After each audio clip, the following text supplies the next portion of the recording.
अस्सलाम dear student, this is Mohammad Shahid और आज हम लाए हैं आपके लिए MDCAT 2020 के पास पेपर्स के सॉल्यूशन। क्योंकि बहुत सारे बच्चे जो अच्छे मार्क्स लेना चाहते हैं उनको पास पेपर नहीं मिलते और जब उनको पास पेपर मिल जाते हैं तो फिर उनके सॉल्यूशंस नहीं मिलते। तो इसी वजह से हम लाए हैं आपके लिए MDCAT के जितने भी पास पेपर हैं 2025 से लेकर के 2021 तक तमाम पास पेपर के सॉल्यूशंस। और अगर आप परेशान हैं कि आपको MDCAT के जो फिजिक्स फार्मूलाज हैं या केमिस्ट्री फार्मूलाज की समझ नहीं आ रही, तो ये वीडियो आपके लिए है। क्योंकि इसमें हम ऐसे कॉन्सेप्ट देंगे बच्चों को, ना सिर्फ वो एक MCQs को क्लियर कर पाएंगे बल्कि उस एक MCQs को सॉल्व करने के बाद उनसे 10 उस तरह के सिमिलर MCQs पूछे जाएंगे तो वो उनके आंसर देने के काबिल हो जाएंगे। तो चलिए स्टार्ट करते हैं अपने पहले MCQs की तरफ। पहला MCQ, the line spectrum of hydrogen atom contains the spectral lines in the region of. जो लाइन स्पेक्ट्रम है, इसकी जो स्पेक्ट्रल लाइन है किस रीजन में बिलोंग करती है। अगर सारे पैटर्न को देखा जाए तो वो होता है रमी बक्सर RMIVUXR। तो जितनी भी स्पेक्ट्रल लाइंस है ये सिर्फ इस रीजन में बिलोंग करती है, इंफ्रारेड में, विजिबल में और अल्ट्रावायलेट में। अब ये डिसाइड करना कि हाइड्रोजन एटम की कौन सी लाइन इनमें से किस पैटर्न के अंदर आती है, तो उसको देखने के लिए हम थोड़ी सी डायग्राम का एनालिसिस करते हैं। सपोज करें ये एक न्यूक्लियस है जिसके ऊपर पॉजिटिव चार्ज है और इसके गिर्द एक इलेक्ट्रॉन घूम रहा है।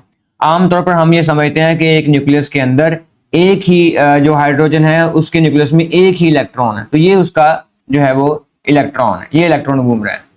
अब हम ये समझते हैं कि इलेक्ट्रॉन जब जंप करेगा और किसी बाहर निकलेगा तो जितनी एनर्जी इसने गेन की है उतनी ही एनर्जी की यहाँ से वेवलेंथ निकालेगा और वो वेवलेंथ इस खास पैटर्न में से किसी एक के साथ मैच करेगी और हम कह देंगे वो वेवलेंथ है। और यहाँ पर हमारे अंदर एक वो और भी मिसकंसेप्शन है, वो ये है कि हम समझते हैं कि हाइड्रोजन के एटम का एक ही शेल है। बिल्कुल ये बात दुरुस्त है कि उसका हाइड्रोजन का एटम जो है वो एक ही शेल रखता है, उसका इलेक्ट्रॉन एक शेल में घूम रहा होता है, लेकिन इसके इर्द गिर्द बाकी शेल भी होते हैं, एग्जिस्ट करते हैं। यहाँ पर भी एक शेल है, यहाँ पर भी एक शेल है, यहाँ पर भी एक शेल है। इस तरह से इस न्यूक्लियस के इर्द गिर्द शेल्स होते हैं, लेकिन प्रॉब्लम क्या है कि उनमें इलेक्ट्रॉन कोई नहीं होता, इनमें इलेक्ट्रॉन नहीं है। इसकी एग्जांपल बिल्कुल इस तरह से है कि अगर फॉर एग्जांपल एक होटल में जाते हैं तो होटल में जो है वो काफी सारी उसकी स्टोरीज हैं, ये हमने उसकी स्टोरीज बनाई है। तो इन स्टोरीज में किसी भी जगह पर कोई इंसान नहीं रह रहा है, सिर्फ इस जगह पे एक इंसान रह रहा है। तो उसका मतलब ये नहीं कि यहाँ पर स्टोरीज अवेलेबल नहीं है, अवेलेबल हैं लेकिन वहां पर इंसान नहीं है। तो बिल्कुल ऐसे ही है कि इसके इर्द गिर्द ये जो शेल है हमारा, हम इसको बोलेंगे ये N1 है, इसको बोलेंगे ये N2 है, इसको बोलेंगे ये N=3 है, लेकिन इनमें इलेक्ट्रॉन नहीं है। तो इलेक्ट्रॉन को जब एनर्जी मिलती है, अगर उसको इतनी एनर्जी मिले कि वो सिर्फ पहले शेल में जा सके, तो पहले शेल में जब जाएगा तो अपने अंदर से एनर्जी रिलीज करेगा। तो वो एनर्जी जो होगी हम इस पैटर्न से देख लेंगे कि वो किसके साथ मैच कर रही है। इसी तरह से अगर वो ज्यादा एनर्जी प्रोवाइड करते हैं तो ज्यादा एनर्जी लेकर के वो अपनी हायर स्टेट में चला जाएगा दूसरे शेल में, फिर भी हम उसको देख लेंगे किसमें किसके साथ एनर्जी मैच करती है। इसी तरह से वो तीसरे में जाएगा तो हम उसको देख लेंगे। अगर फॉर एग्जाम्पल हम कहते हैं कि हमने उसको इतनी ज्यादा एनर्जी दे दी है कि वो इलेक्ट्रॉन यहाँ से रिमूव हो गया है और किसी इस एटम का भी या किसी भी शेल का हिस्सा नहीं रहा, तो हम कहेंगे कि ये इलेक्ट्रॉन इस जगह को छोड़ के चला गया है। अब इसमें कोई इलेक्ट्रॉन नहीं है, शेल है इसमें लेकिन उसमें इलेक्ट्रॉन नहीं है। तो इस तरह से अगर इसी लिहाज से देखा जाए तो जितनी दूर जितनी हाई स्टेट में इलेक्ट्रॉन जंप लगा रहा होगा उतनी ही हाई एनर्जी वो निकालेगा। तो ये अल्ट्रावायलेट पैटर्न भी निकाल सकता है, ये विजिबल पैटर्न भी निकाल सकता है, ये इंफ्रारेड पैटर्न भी निकाल सकता है। तो तीनों किस्म के पैटर्न यहाँ पर हमें मिल सकते हैं, इसलिए हम कहेंगे इसका आंसर होगा ऑल ऑफ दीज, ना कि हम सिर्फ ये कहेंगे कि विजिबल पैटर्न। तो विजिबल पैटर्न नहीं है, तो जितनी भी सीरीज हैं, चाहे वो बाल्मर है या वो लेमैन सीरीज है या वो पास्टन है या वो ब्रैकेट की सीरीज है लेमैन, तो जितनी भी ये सीरीज हैं सारी की सारी जो है वो हमने हाइड्रोजन स्पेक्ट्रम को देख के ही बनाई है। वजह क्या है, क्योंकि ये एक सिंपल, ये इसमें सिर्फ एक इलेक्ट्रॉन है, इसलिए इसको इसके अंदर कोई कॉम्प्लेक्सिटी नहीं है। तो आंसर आएगा इसका option number D, all of these. Next MCQs की तरफ चलते हैं।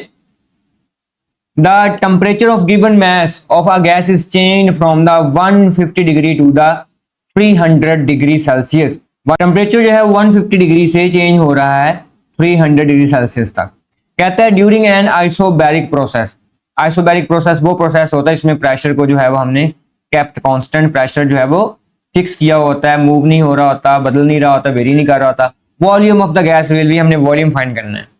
तो वॉल्यूम का, क्योंकि हमने टेम्परेचर की बात यहाँ पे की है, साथ वॉल्यूम की बात की है, तो वॉल्यूम का और टेम्परेचर का आपस में रिलेशन ढूंढना पड़ेगा। तो हमने फार्मूला एक पढ़ा हुआ है, चार्ल्स लॉ, V डायरेक्टली है टेम्परेचर के साथ, या दूसरे तरीके से ऐसे भी देख सकते हैं कि टेम्परेचर जो है वो डायरेक्टली है काइनेटिक एनर्जी के साथ। चैप्टर नंबर मैं 11 के साथ उसको थोड़ा को रिलेट कर रहा हूँ, वैसे हीट एंड थर्मोडायनामिक्स में से ही है। तो हम अगर प्रेशर का और काइनेटिक एनर्जी का रिलेशन निकालें तो हमें पता है P V is equal to 2/3 kinetic energy, average kinetic energy. ठीक है, तो काइनेटिक एनर्जी का प्रेशर के साथ जो है वो यहाँ पे डायरेक्ट रिलेशन है। तो यहाँ से भी ये बात तय हो गई कि अगर टेम्परेचर काइनेटिक एनर्जी के साथ डायरेक्ट है, टेम्परेचर बढ़ेगा काइनेटिक एनर्जी बढ़ जाएगी, और काइनेटिक एनर्जी बढ़ने से प्रेशर बढ़ जाएगा। तो यहाँ से भी हम ये बात कह सकते हैं कि वॉल्यूम बढ़ जाएगा, क्योंकि हमने वॉल्यूम के साथ रिलेशन निकालना है। वॉल्यूम बढ़ जाएगा तो वॉल्यूम का टेम्परेचर के साथ डायरेक्ट रिलेशन है। अब यहाँ पे अगर हम टेम्परेचर को देखें तो बहुत सारे बच्चे ये समझते हैं कि टेम्परेचर तो डबल हुआ है ना, वो 150 से 300 डिग्री चला गया है, तो वो इसके डबल पे निशान लगा दे, जो कि ये गलत है। अब यहाँ पे बच्चों के लिए एक ट्रैप है। वो ट्रैप क्या है कि जो यूनिट का मैग्नीट्यूड के साथ रिलेशन होता है ना, वो इनवर्स रिलेशन होता है। यानी अगर मैं यूनिट का निकालूं मैग्नीट्यूड के साथ रिलेशन, तो it is inversely proportional to each other. Magnitude is inversely है यूनिट के साथ, यानी अगर यूनिट इंक्रीज हो रहा है तो उसकी मैग्नीट्यूड डिक्रीज हो जाएगी, और अगर जो है वो यूनिट डिक्रीज हो रहा है मैग्नीट्यूड इंक्रीज कर देगी। फॉर एग्जांपल अगर ये 1 kg ऑफ मैस है और मैं कहता हूँ 1000 ऑफ ग्राम मैस है, तो बात तो एक ही है, लेकिन देखें यहाँ पे यूनिट चेंज हुए हैं तो मैग्नीट्यूड पे कितना फर्क आ गया। तो इस तरह से यूनिट जो है उसका SI होना बहुत ज्यादा जरूरी है। ठीक है, तो यहाँ पे अगर हम SI को कन्वर्ट करें 150 को अगर हम 273 में ऐड करेंगे तो ये बनेगा तकरीबन 423 केल्विन, और अगर हम कन्वर्ट करते हैं 300 डिग्री को 273 में तो ये आ जाएगा 573 kelvin.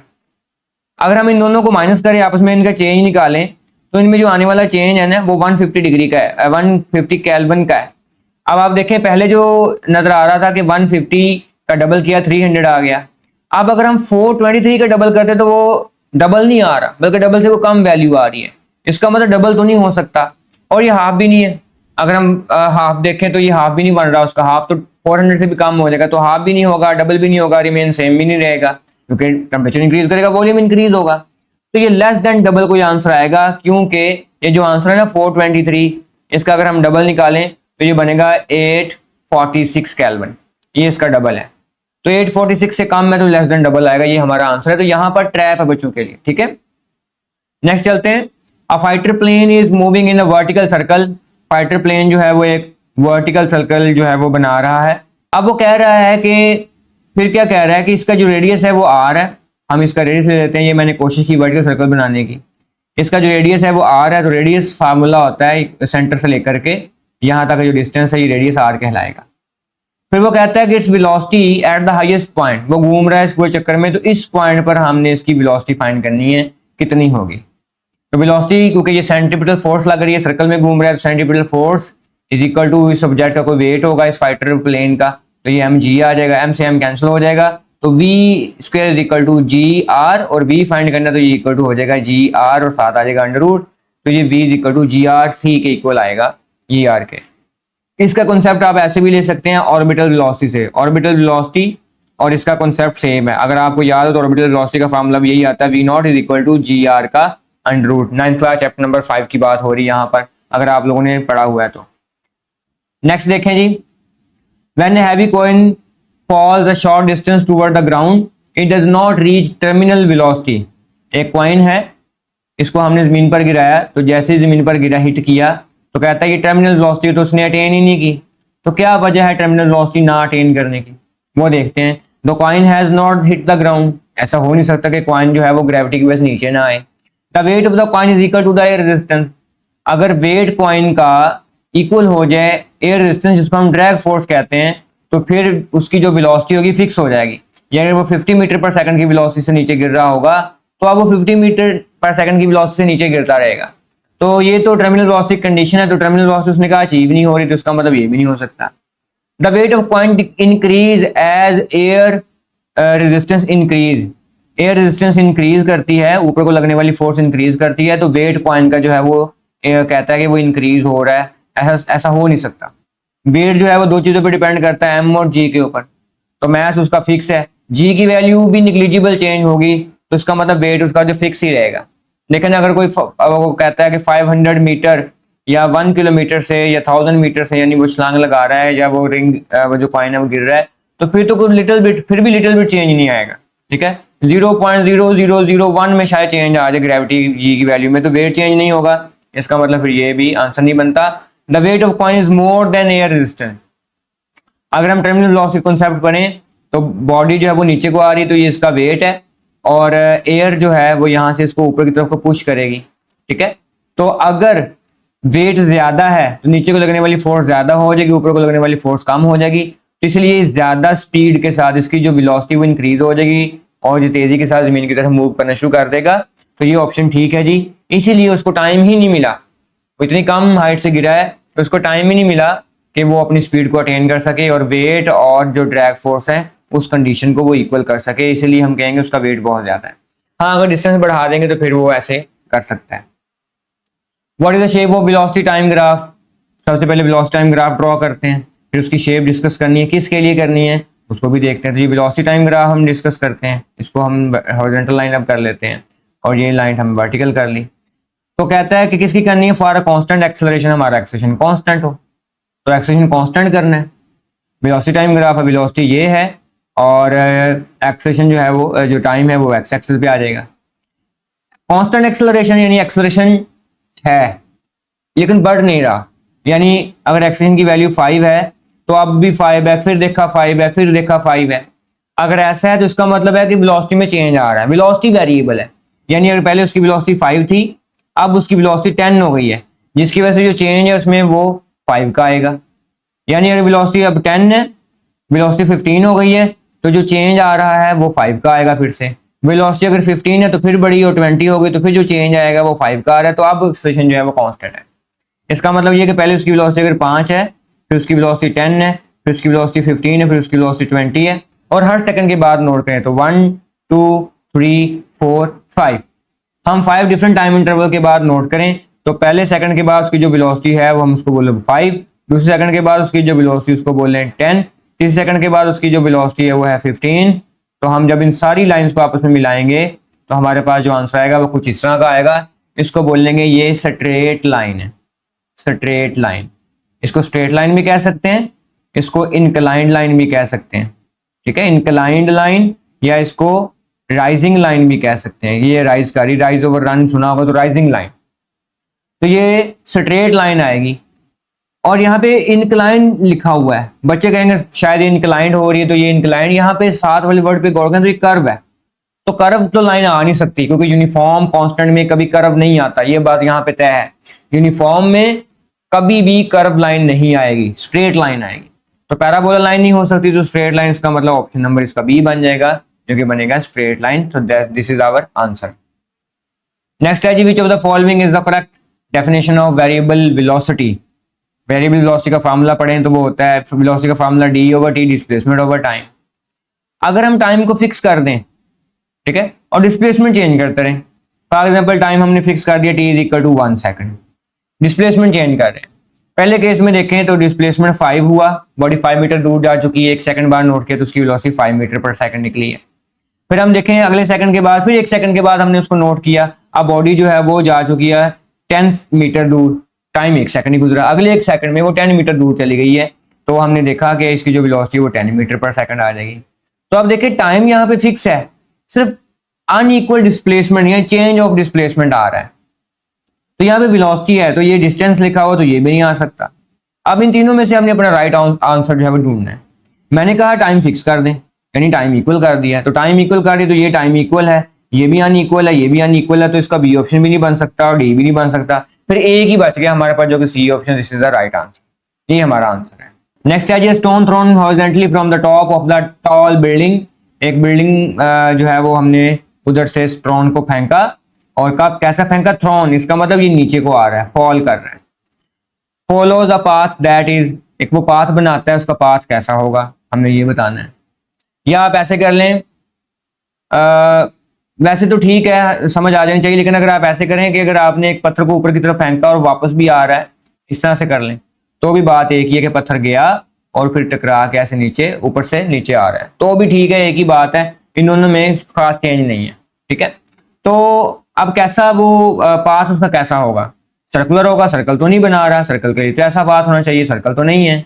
Made of 2 straight line segment, दो स्ट्रेट लाइन सेगमेंट तो बन रहे हैं, लेकिन स्ट्रेट लाइन सेगमेंट ये होते हैं, तो ये जुड़े हुए स्ट्रेट लाइन पे ये भी नहीं बन सकता। हाइपरबोला और पैराबोला, यहाँ पर एक डिफरेंस आपको पता होना चाहिए जो कि बहुत जरूरी है, बच्चों को पता नहीं होता अक्सर। अगर हम ग्राफ कंस्ट्रक्ट करें, यहाँ पर हम लाइन लगाएं ग्राफ के लिए कि ये एक लाइन हमने स्ट्रेट लाइन बनाई है और हमने एक ये स्ट्रेट लाइन बनाई है, ये ग्राफ बना रहे हैं हम।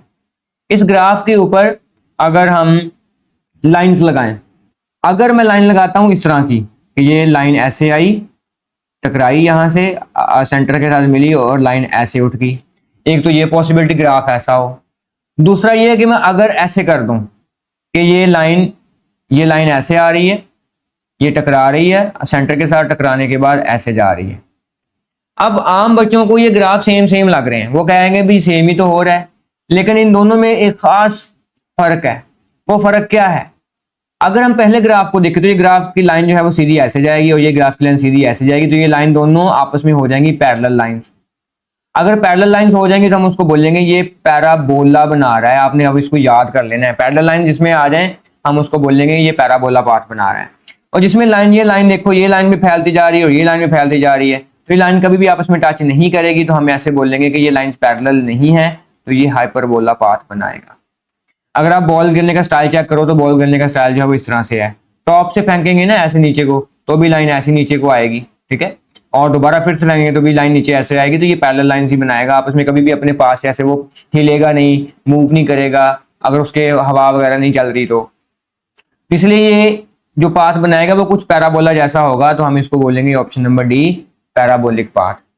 यहां तक होप सो आपको क्लियर हो गया होगा। नेक्स्ट एमसीक्यूज की तरफ चलते हैं। Which of the following is incorrect? कौन सा इनकरेक्ट है? Reaction force on a body is always balanced by the action force. बच्चे समझते हैं कि वन बॉडी टू बॉडी पर फोर्स लगा रही है, तो जो दूसरी बॉडी पहली बॉडी पर फोर्स लगा रही है वो दोनों इक्वल होती हैं, तो ये हो गया बैलेंस। बैलेंस ऐसे नहीं होता। बैलेंस का मतलब है कि बॉडी स्टैटिक कंडीशन में आ गई है। मतलब क्या? फॉर एग्जाम्पल अगर ये कार है, ठीक है, और ये कार है, इसमें पैसेंजर्स बैठे हुए हैं, एक इधर को धक्का लगा के इसको खींच के लेके जा रहा है, किसको इधर को धक्का लगा के जा रहा है, और दोनों की जो फोर्स है F12 और F21 ये दोनों इक्वल है, ठीक है। तो जब ये दोनों इक्वल हैं सब्जेक्ट पे लगने वाली फोर्सेस, तो फिर कार कहीं भी नहीं जाएगी बल्कि एक स्टैटिक कंडीशन में आ जाएगी, ठीक है, वो मूव नहीं करेगी। तो इसका मतलब ये बैलेंस नहीं होती, ये एक दूसरे को रिएक्शन जरूर करती है, दोनों की डायरेक्शन ऑपोजिट होती है और दूसरी बॉडी मूव भी करती है। शायद यहाँ पे थोड़ा सा कंफ्यूज हो जाए आप लोग। फॉर एग्जाम्पल अगर आप अर्थ के ऊपर और आप जंप लगा रहे हैं, ये अर्थ है, आपने इसके ऊपर जंप लगाया, आप डाउन आए, आपने जंप लगाया, तो आप नीचे को जब रिएक्शन फोर्स लगेगी आपके ऊपर, तो वो आपको ऊपर की तरफ को पुश करती है, जिसकी वजह से आप ऊपर को मूव कर रहे हैं।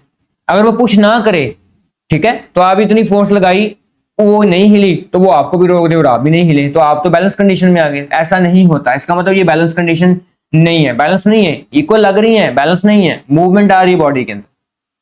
Action and action forces are always equal, always equal होते हैं, ये बात तो ठीक है, इक्वल होते हैं। बाकी ऑप्शन को चेक कर लेते हैं।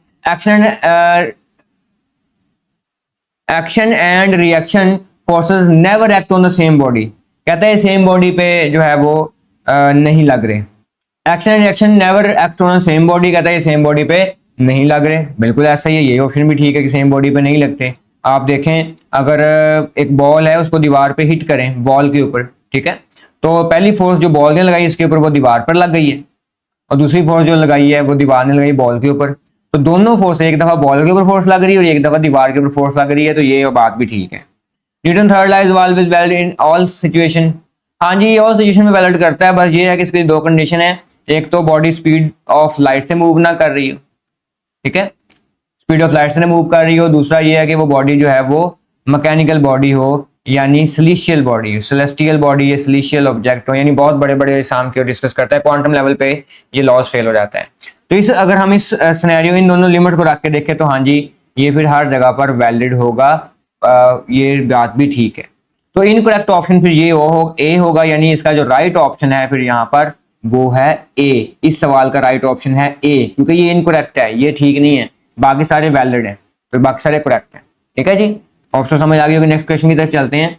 A fireman was to slide down a rope, fireman है जी, वो एक रोप से एक रस्सी से स्लाइड डाउन होता है। The breaking load, breaking load कहते हैं मैक्सिमम लोड, जो maximum load that a string can bear, जो बियर कर सकती है।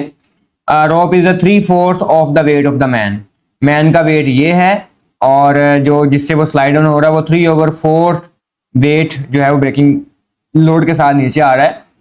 With what acceleration should the fireman slide down, कितने उसको जो है वो नीचे आना चाहिए उसके साथ वेट के साथ या एक्सेलेरेशन के साथ, सॉरी, कि वो नीचे आए तो उसकी जो रोप है वो टूटे ना, हमने एक्सेलेरेशन फाइंड करना है। तो इसके लिए आप एग्जांपल देख लें कि ये सपोज वो पुली है, इसके साथ आपने जो है वो एक आदमी लटका हुआ है, ठीक है, ये है, और ये कहता है स्लाइड डाउन, इसने नीचे को आना है।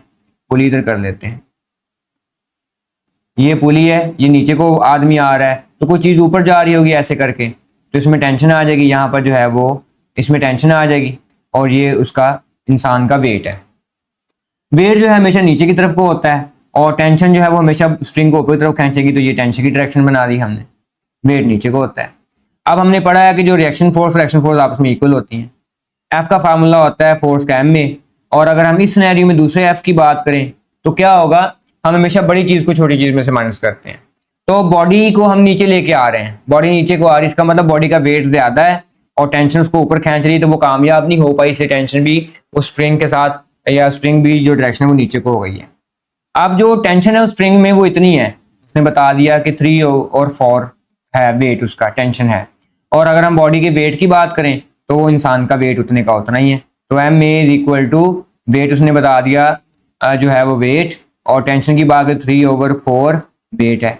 उन दोनों को सॉल्व करें तो M A is equal to ये हो जाएगा 4 - 3 1/4 वेट। तो 1/4 वेट की बात हो रही है, अगर आप वेट की वैल्यू पुट कर दें तो वो जी होती है, एम जी होता है, तो M A is equal to 1/4 M G, M से एम कैंसिल हो जाएगा, तो ये 1/4 जो है वो जी, ऑप्शन नंबर यहाँ पर बी आ जाएगा, जी हमारा राइट आंसर। नेक्स्ट एमसीक्यूज की बात करें अगर हम, a long spring when stretched by a distance X. अब यहाँ पे समझ आ जाना चाहिए आपको, लॉन्ग स्प्रिंग की बात हो रही है, डिस्टेंस एक्स की बात हो रही है, तो शायद ये चैप्टर 7 से है जो आपने पढ़ा हुआ है SHM एंड वेव का, ठीक है जी। तो पोटेंशियल एनर्जी को उसने यहाँ V से रिप्रेजेंट किया है। वैसे फार्मूला होता है potential energy is equal to 1/2 kx का स्क्वायर, या काइनेटिक एनर्जी का फार्मूला होता है kinetic energy is equal to 1/2 kx का स्क्वायर, दोनों का सेम फार्मूला है, ठीक है। तो पोटेंशियल एनर्जी को यहाँ से उसने V से रिप्रेजेंट कर दिया 1/2 k और x का square. On increasing the stretch to the nx, उसने कोई जो स्ट्रेच है ना वो x से nx हो गई है, nx का स्क्वायर आ जाएगा यहाँ पर। तो कहता है potential energy of the spring will be now, अब कितनी हो जाएगी, तो formula V is equal to 1/2 k, ये n का स्क्वायर स्टार्ट में लिख दो, साथ x का स्क्वायर ऐसे ही लिख दो। तो ये दोबारा फिर से, क्योंकि हम नई पोटेंशियल एनर्जी ढूंढ रहे हैं, तो ये दोबारा फिर से V बन जाएगा ये वाला, तो V is equal to n square और V, ये हमारा आंसर आ गया। इसका मतलब वो n square V option number C आ जाएगा, this is our right answer. वो कुछ भी कह सकते हैं लेट करने को, जैसे हम यहाँ पे एक्शन को ए से रिप्रेजेंट करते हैं, वो कहता है जी आप मान लो एक्शन कैपिटल ए से रिप्रेजेंट करना है तो आप कर दें, फोर्स को पी से रिप्रेजेंट करते हैं, वो कहता है यहाँ पे फोर्स को जो है वी से रिप्रेजेंट करें, तो आप कर दें लेट वहां पे, तो फार्मूला फिर से हिसाब से नया फार्मूला चेंज फार्मूला हो जाएगा। नेक्स्ट है जी ignoring detail associated with friction. Friction को कहता है आपने इग्नोर करना है, extra force exerted by arm, legs, muscles and other factors. We can consider a pole vault as the conversion of an athlete running kinetic energy to gravitational potential energy।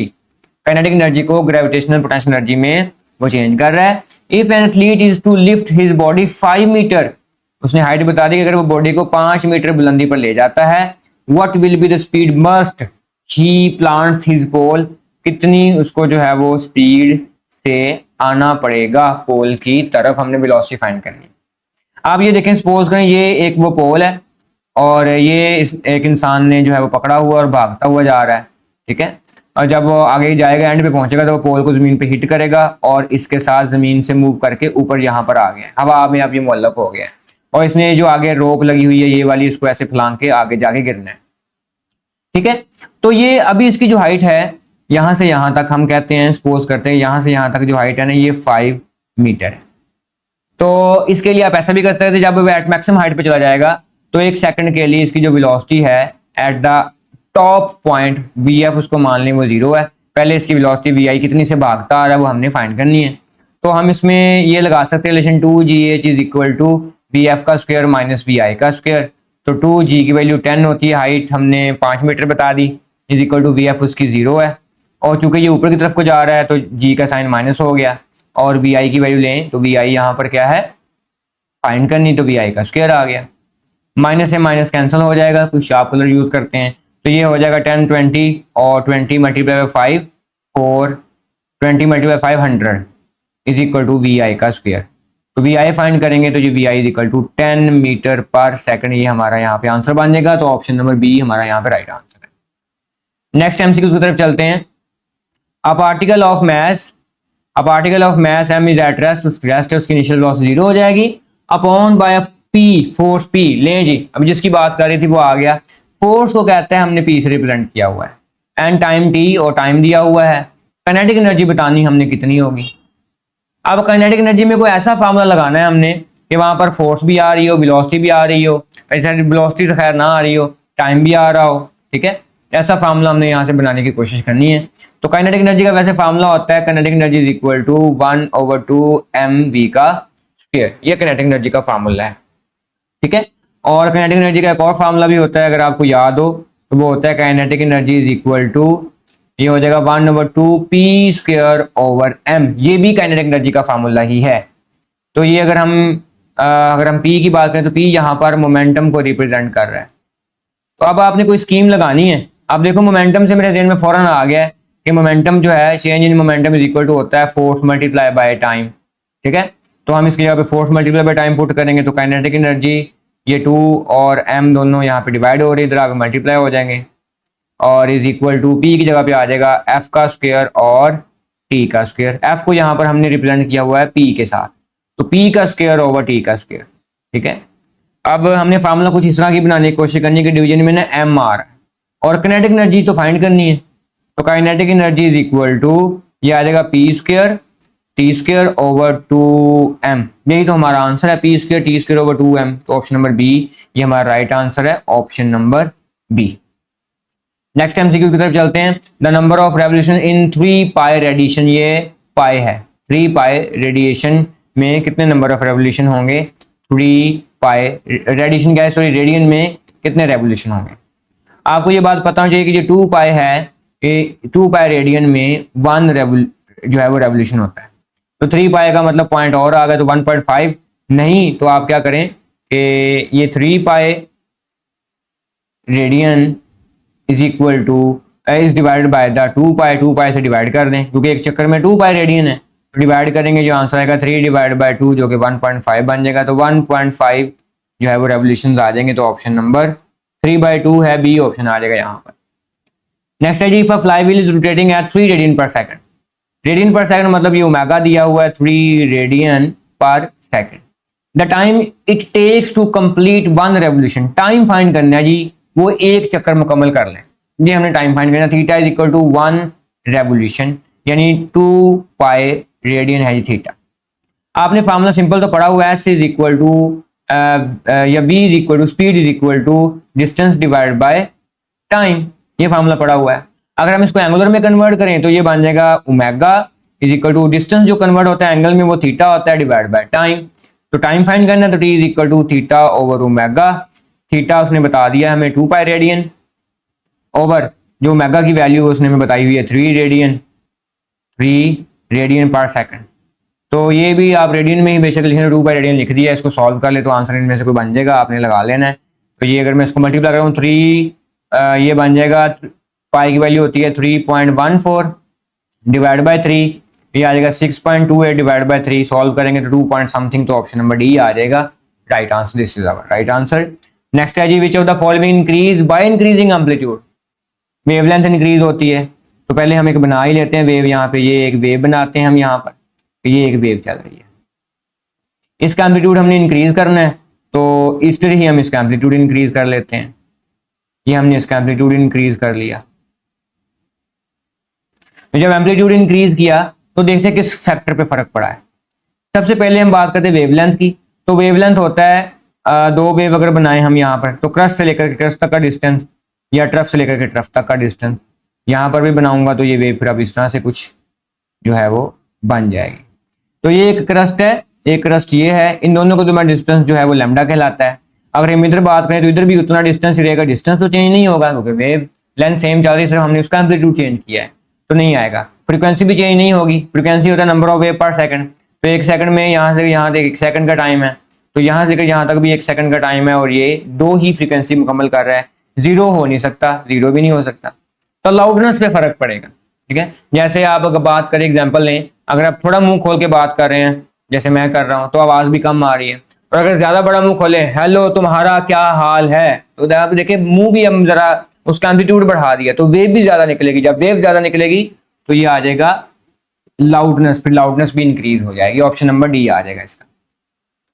Next है जी, an aeroplane travels at speed of 0.5 velocity, उसने velocity बता दी है aeroplane की, तो ये move कर रहा है तो हम इसको वेलोसिटी 0.5 वी कर लें। V is V speed of sound, तो स्पीड ऑफ साउंड को वी है, वो बस याद हो गया, तो ये फिर हम कह लेते हैं कि ये स्पीड ऑफ साउंड मिल गई है। The aeroplane approaches a stationary observer, यानी एरोप्लेन मूव कर रहा है, एरोप्लेन जो है वो एक सोर्स है क्योंकि ऑब्जर्वर के पास जा रहा है ये।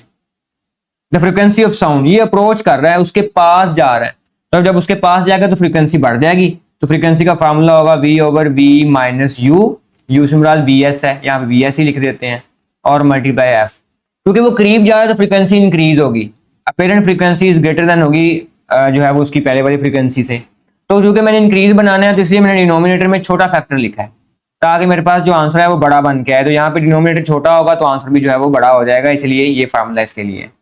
The frequency of sound emitted by the aircraft is 2 hertz, frequency की वैल्यू बता दी है 200 हर्ट्ज है, और विच फ्रीक्वेंसी डज हियर, हमने फ्रीक्वेंसी अपेरेंट फाइंड करनी है, फार्मूले वैल्यू पुट करें, F prime is equal to क्या आ जाएगा 200 frequency V minus V over V minus 0.5, अगर हम फुल में से हाफ माइनस करेंगे तो फिर उसका आंसर हाफ ही आ जाएगा, 200 वी ओवर 0.5 वी से वी कैंसिल हो जाएगा, 0.5 का मतलब 1/2 होता है, तो ये है 1/2, ऊपर जाके ये 2 मल्टीप्लाई हो गया तो ये बन जाएगा मल्टीप्लाई बाय 2 जो कि बन जाएगा 400 hertz. This is our right answer, 400 option number A इसका राइट आंसर होगा, ये इसका आंसर है। नेक्स्ट एमसीक्यूज की तरफ चलते हैं। If the wavelength of light coming from a Galaxy से वेवलेंथ आ रही है, shift toward the red one, उसकी कोई वेवलेंथ थी, फॉर एग्जांपल कोई भी कलर लगा लो, वो येलो था तो अब वो कह रहा है शिफ्ट हो रहा है रेड की तरफ, तो बताओ जी स्पेक्ट्रम गैलेक्सी का क्या है, वो जमीन की तरफ आ रहा है, जमीन से दूर जा रहा है, रुका हुआ है, या वो दोनों में से कुछ हो रहा है। तो इसके लिए आपने याद रखना फार्मूला होता है वेबगायर, VIBGYOR, ये वेबगायर है। ये मैंने जो पैटर्न लिखा है ना, मैंने इनर्जी वाइज लिखा है, इनर्जी वाइज कह लें या फ्रीक्वेंसी वाइज भी समझ सकते हैं। फ्रीक्वेंसी वाइज, अगर फ्रीक्वेंसी वाइज समझना है तो हम ये कहेंगे कि इसकी फ्रीक्वेंसी जो है वो लो हो रही है, ठीक है, हाई से लो हो रही है। वैसे एनर्जी वाइज भी देखा जाए तो ये एनर्जी भी हाई से लो ही हो रही है, क्योंकि एनर्जी का फार्मूला पड़ा हुआ है, इज इक्वल टू जो है वो HF होता है, तो एनर्जी वाइज भी ये लो ही हो रहा है, हाई से लो। तो अगर तो रंग ब्लू हो जाए, उसका कलर ब्लू हो जाए, इंडिगो हो जाए, ग्रीन हो जाए, उसका मतलब एनर्जी उसकी बढ़ रही है, ठीक है, वेवलेंथ उसकी बढ़ रही है, वेवलेंथ उसकी कम हो रही है, क्योंकि वेवलेंथ के साथ अगर एनर्जी का रिलेशन देखा जाए तो वो C/λ होता है, ठीक है, F की जगह पे वैल्यू पुट कर दी, तो अगर उसकी लैम्डा इंक्रीज हो रही है तो उसकी एनर्जी डिक्रीज हो जाएगी, ठीक है, तो वो रेड की तरफ आएगा। तो यहाँ वेवलेंथ इंक्रीज हो रही है, इस वाले केस में वेवलेंथ इंक्रीज हो रही है, एनर्जी उसकी कम हो रही है, इसलिए वो दूर जा रहा है और हमें कम एनर्जी वाली वेव शो हो रही है जो कि रेड कलर है, तो इसलिए हम कहेंगे ये दूर जा रहा है, दूर जाते उसकी वेव ज्यादा होगी, करीब आते उसकी वेवलेंथ कम होगी, तो ये रिसीडिंग द अर्थ है, not approaching the earth, receding the earth इसका आंसर होगा option number B. Next MCQ है जी, the shortest distance between any 2 points in the phase of a wave, किसी भी जो डिस्टेंस है वेव का, उसमें सेम फेज के ऊपर हम 2 पॉइंट लिखें तो क्या होता है। फॉर एग्जांपल ये एक वेव बना रहे हैं हम, ये एक वेव है, उसने कहा सेम फेज पे लेना है, तो सेम फेज पे अगर मैं एक पॉइंट ये कंसिडर कर लेता हूं तो दूसरा पॉइंट सेम फेज पे, एक तो ये बनता है कि ये बनता है, ये सेम फेज पे पॉइंट नहीं है, क्योंकि यहाँ पे देखें तो इसकी डायरेक्शन अपवर्ड है वेव की, यहाँ पे देखें तो वेव की डायरेक्शन डाउनवर्ड है, तो डायरेक्शन उसकी सेम नहीं है, हाँ वो पॉइंट सेम पोजीशन पे आ रहा है।